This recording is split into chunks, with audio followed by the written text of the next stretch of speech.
प्यारे विद्यार्थियों, आज की क्लास में हम बीए फिफ्थ सेमेस्टर हिंदी विषय के पाठ्यक्रम पर चर्चा करने के लिए उपस्थित हुए हैं। पाठ्यक्रम पर चर्चा करने के साथ ही साथ हम पाठ्यक्रम से संबंधित उपयोगी और महत्वपूर्ण पुस्तकों पर बात करेंगे और परीक्षा पैटर्न को भी समझने का प्रयास करेंगे।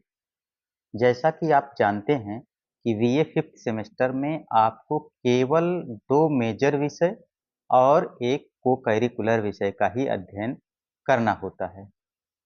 फिफ्थ सेमेस्टर में जो हिंदी विषय है, इसके पाठ्यक्रम को 2 प्रश्न पत्रों के अंतर्गत समाहित किया गया है।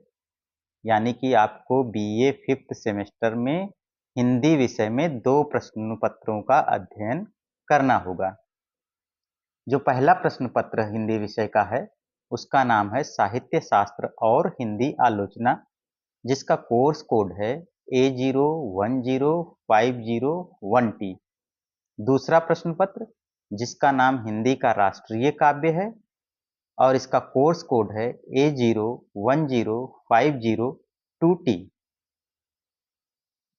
पहले हम प्रथम प्रश्न पत्र साहित्य शास्त्र और हिंदी आलोचना के पाठ्यक्रम पर चर्चा करेंगे। यह जो प्रश्न पत्र है, यह कुल 8 इकाइयों यानी कि 8 यूनिट्स में विभाजित है। इसके अंतर्गत जो पहली यूनिट है, उसका नाम है भारतीय काव्य शास्त्र। इसके अंतर्गत हम काव्य प्रयोजन पर बात करेंगे, काव्य लक्षण को जानेंगे, काव्य हेतु किसे कहते हैं इसके बारे में जानेंगे, काव्य का स्वरूप क्या होता है इसके बारे में जानेंगे तथा काव्य की आत्मा क्या होती है इसका अध्ययन करेंगे। दूसरी यूनिट जो भारतीय काव्य सिद्धांत है, इसके अंतर्गत हम काव्य शास्त्रीय सिद्धांतों का अध्ययन करेंगे, जिसमें अलंकार सिद्धांत, रीति सिद्धांत, ध्वनि सिद्धांत, वक्रोक्ति सिद्धांत और औचित्य सिद्धांत आते हैं। इस प्रश्न पत्र की तीसरी यूनिट, जिसका नाम साहित्य शास्त्रीय अवधारणाएं है, इसके अंतर्गत हमें काव्य रूप, काव्य गुण, शब्द शक्ति और काव्य दोष का अध्ययन करना है।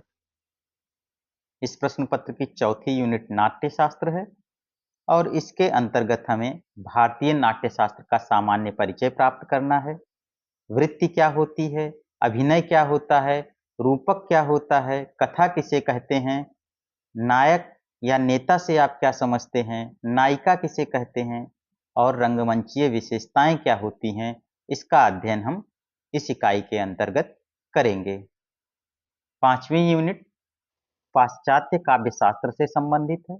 इसके अंतर्गत हम पाश्चात्य विद्वानों और उनके सिद्धांतों का अध्ययन करेंगे, जिसमें हमें अरस्तु के अनुकरण और विवेचन सिद्धांत को पढ़ना है, कॉलरिज के कल्पना और फैंटेसी सिद्धांत को पढ़ना है, वर्ड्सवर्थ का काव्य भाषा सिद्धांत पढ़ना है, रिचर्ड्स का संप्रेषण सिद्धांत पढ़ना है और टीएस इलियट का निर्वैयक्तिकता का सिद्धांत इस इकाई के अंतर्गत हमें पढ़ना है।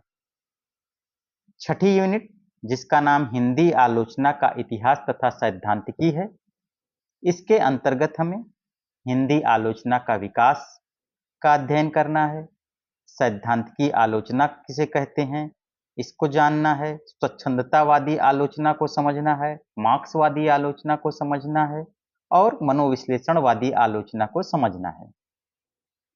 सातवीं यूनिट समीक्षकीय अवधारणाओं से संबंधित है।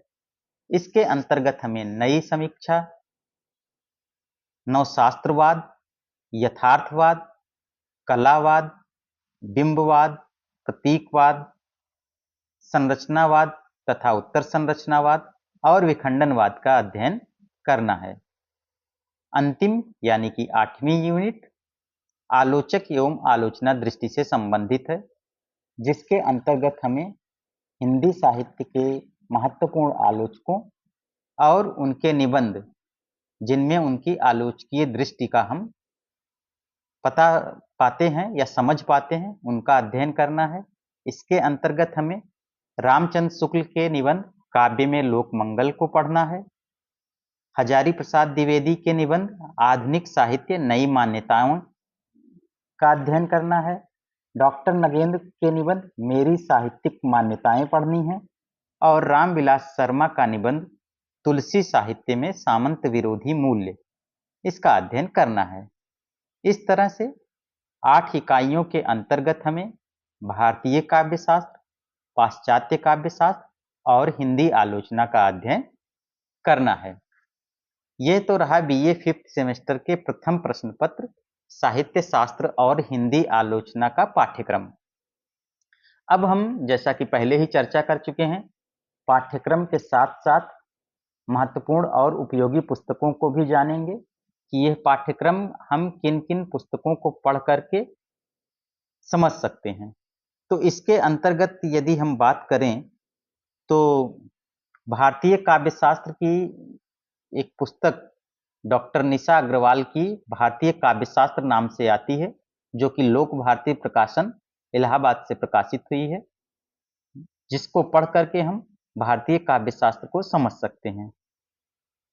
निशा अग्रवाल के साथ ही भगीरथ मिश्र की एक पुस्तक भारतीय काव्यशास्त्र के नाम से आती है, जो कि विश्वविद्यालय प्रकाशन वाराणसी से प्रकाशित हुई है, इसको भी हम ले सकते हैं। पाश्चात्य काव्यशास्त्र के लिए भी विश्वविद्यालय प्रकाशन वाराणसी से डॉक्टर भगीरथ मिश्र की पुस्तक आती है। इसके अतिरिक्त देवेंद्र नाथ शर्मा की मयूर पेपरबैक से पाश्चात्य काव्यशास्त्र नाम से पुस्तक आती है, इसका अध्ययन भी हम कर सकते हैं। आलोचना के लिए हम हिंदी आलोचना का विकास नंद किशोर नवल की पुस्तक है, जिसको ले सकते हैं। साथ ही हिंदी आलोचना विश्वनाथ त्रिपाठी की है, जो राजकमल प्रकाशन नई दिल्ली से प्रकाशित हुई है, इसको भी ले सकते हैं।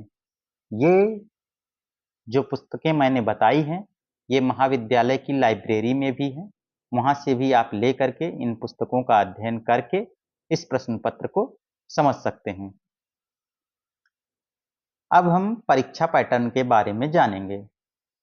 मैंने शुरुआत में ही बताया कि इस कक्षा में हम पाठ्यक्रम पर बात करेंगे, पाठ्यक्रम से संबंधित उपयोगी और महत्वपूर्ण पुस्तकों पर चर्चा करेंगे और परीक्षा पैटर्न पर बात करेंगे। ये जो प्रश्न पत्र है ये 100 अंकों का होगा, जिसमें से 25 अंक आपके संबंधित प्राध्यापक द्वारा इंटरनल इवैल्यूएशन के माध्यम से, यानी कि आंतरिक मूल्यांकन के माध्यम से आपको दिए जाएंगे। शेष 75 अंक विश्वविद्यालय द्वारा परीक्षा कराकर मूल्यांकित कर आपको दिए जाएंगे। इस तरह से 75 और 25 100 अंकों का यह प्रश्न पत्र होगा। विश्वविद्यालय द्वारा पहले से ही निर्देशित किया जा चुका है कि जो ऑड सेमेस्टर है, यानी कि प्रथम, तृतीय और पंचम, ये सब्जेक्टिव होगा, यानी कि विवरणात्मक लिखित परीक्षा के माध्यम से इन 75 अंकों का मूल्यांकन किया जाएगा। और जो इवेन सेमेस्टर है, यानी कि सम सेमेस्टर है, द्वितीय, चतुर्थ और षष्ठम, इसका मूल्यांकन ऑब्जेक्टिव पैटर्न यानी कि वस्तुनिष्ठ परीक्षा के माध्यम से किया जाएगा। यदि हम 75 अंकों के प्रश्न पत्र की बात करें तो इस प्रश्न पत्र में आपको 3 खंड देखने को मिलेंगे, खंड आ, खंड बा और खंड सा।